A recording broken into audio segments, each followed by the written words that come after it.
ଭାଙ୍ଗିଲା କାନପୁର ବୃହତ୍ ଜଳସେଚନ ପ୍ରକଳ୍ପର କକପର ଡ୍ୟାମ୍। ତଳିଆ ଅଞ୍ଚଳରେ ବନ୍ୟା ଆଶଙ୍କା, ଭୟଭୀତ ଗ୍ରାମବାସୀ। କେନ୍ଦୁଝର ଜିଲ୍ଲା ଯୋଡ଼ା ବ୍ଲକ ଅନ୍ତର୍ଗତ କାନପୁର ବୃହତ୍ ଜଳସେଚନ ପ୍ରକଳ୍ପ ଡ୍ୟାମ୍ ମାଟି ବନ୍ଧ ଲଗାଣ ବର୍ଷା ଯୋଗୁଁ ଭାଙ୍ଗି ଯାଇଥିବା ଘଟଣା ଏବେ ସମଗ୍ର ଅଞ୍ଚଳରେ ଚିନ୍ତାର କାରଣ ପାଲଟିଛି। ଡ୍ୟାମ୍ ଭାଙ୍ଗିବା ପରେ ପ୍ରକଳ୍ପରୁ ପ୍ରବଳ ବେଗରେ ପାଣି ତଳିଆ ଅଞ୍ଚଳକୁ ମାଡ଼ି ଯାଉଥିବାରୁ ବନ୍ୟା ପରିସ୍ଥିତି ସୃଷ୍ଟି ହେବାର ଆଶଙ୍କା ବଢ଼ିଛି।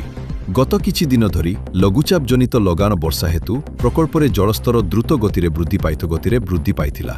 ଅତ୍ୟଧିକ ଜଳଚାପକୁ ସହ୍ୟ କରିପାରିନଥିବାରୁ କପର ଡ୍ୟାମର ଏକାଂଶ ଭାଙ୍ଗି ଯାଇଥିବା ସୂଚନା ମିଳିଛି। ଫଳରେ ବିପୁଳ ପରିମାଣର ପାଣି ତଳମୁହାଁ ଅଞ୍ଚଳକୁ ପ୍ରବାହିତ ହେଉଛି।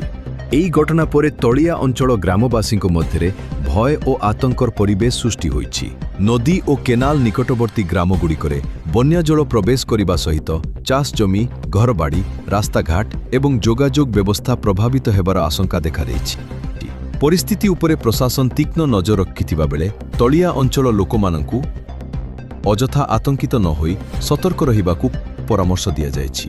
ଅନ୍ୟପଟେ ଡ୍ୟାମ୍ ଭାଙ୍ଗିବାର ପ୍ରକୃତ କାରଣ ଏବଂ କ୍ଷୟକ୍ଷତିର ଆକଳନ ପାଇଁ ସମ୍ପୃକ୍ତ ବିଭାଗ ପକ୍ଷରୁ ତଦନ୍ତ ଆରମ୍ଭ ହେବାର ସୂଚନା ମିଳିଛି। ବର୍ଷା ଜାରି ରହିଲେ ପରିସ୍ଥିତି ଆହୁରି ଗମ୍ଭୀର ହୋଇପାରେ ବୋଲି ସ୍ଥାନୀୟ ଲୋକ ଆଶଙ୍କା ପ୍ରକାଶ କରୁଛନ୍ତି। ବ୍ୟୁରୋ ରିପୋର୍ଟ, ଜହା ରିପୋର୍ଟ।